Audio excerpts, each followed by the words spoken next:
আগামী জাতীয় নির্বাচন অনুষ্ঠান নিয়ে মনে হয় এরই ভিতরে টালবাহানা শুরু হয়েছে বা চলছে।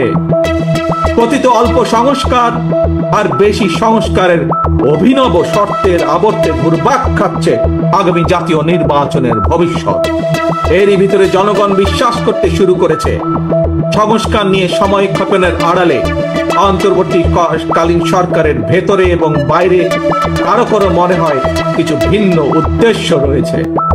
প্রিয় সমাবেশ, পলাতক স্বৈরাচারের সময় আমরা দেখেছি তারা কিভাবে আদালতকে অবজ্ঞা করেছে, আদালতের রায়কে অবজ্ঞা করেছে।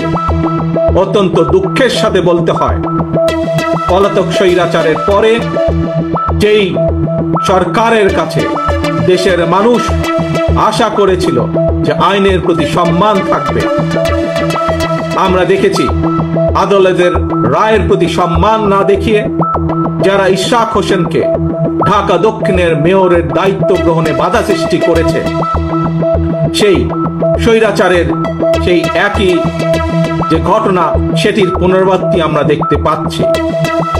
প্রিয় সমাবেশ, আপনাদের কাছে আমার আজকে জিজ্ঞাসা, যারা আইনের প্রতি শ্রদ্ধা দেখায় না, যারা আদালতের নির্দেশকে অবজ্ঞা করে, তাদের কাছ থেকে আমরা কতটুকু সংস্কার আশা করতে পারি? প্রিয় সমাবেশ, আমি প্রায় একটি কথা বলি, পুঁথিগত সংস্কারের চেয়ে ব্যক্তি মানসিকতার সংস্কার অনেক বেশি জরুরি। নর্থ কোরিয়ার সংবিধানে লেখা রয়েছে democratic people's republic of North Korea. সুতরাং কি লেখা আছে তার চেয়েও বেশি যেটি জরুরি তা হলো মেনে চলা। ইশরাকের ক্ষমতা গ্রহণ বা ইশরাকের শপথ গ্রহণে বাধা সৃষ্টি করে আজ আমরা আবারও স্বৈরাচারী মানসিকতার বহিঃপ্রকাশ দেখতে পাচ্ছি। প্রিয় তরুণ প্রজন্মের ভাই বোনেরা, নিরপেক্ষতা এবং বিশ্বাসযোগ্যতাই কিন্তু অন্তর্বর্তীকালীন সরকারের প্রধান পুঁজি। তাই তাদের প্রতি আমাদের আহ্বান থাকবে, তাদের প্রতি আমাদের পরামর্শ থাকবে।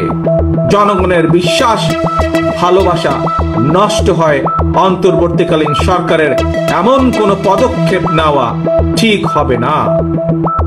একই সাথে অন্তর্বর্তীকালীন সরকারের প্রতি আবারও আহ্বান জানিয়ে বলতে চাই, গণতান্ত্রিক আমি জনগণ এবং গণতন্ত্রের পক্ষের রাজনৈতিক দলগুলোকে দয়া করে প্রতিপক্ষ বানাবেন না। যদি আপনাদের কেউ রাষ্ট্র পরিচালনায় থাকতে চায় তাহলে সরকার থেকে পদত্যাগ করে জনগণের কাতারে আসুন, নির্বাচন করুন। যদি ভবিষ্যতে নির্বাচনে জনগণের রায় পান তাহলে আবার সরকারের দায়িত্ব গ্রহণ করুন।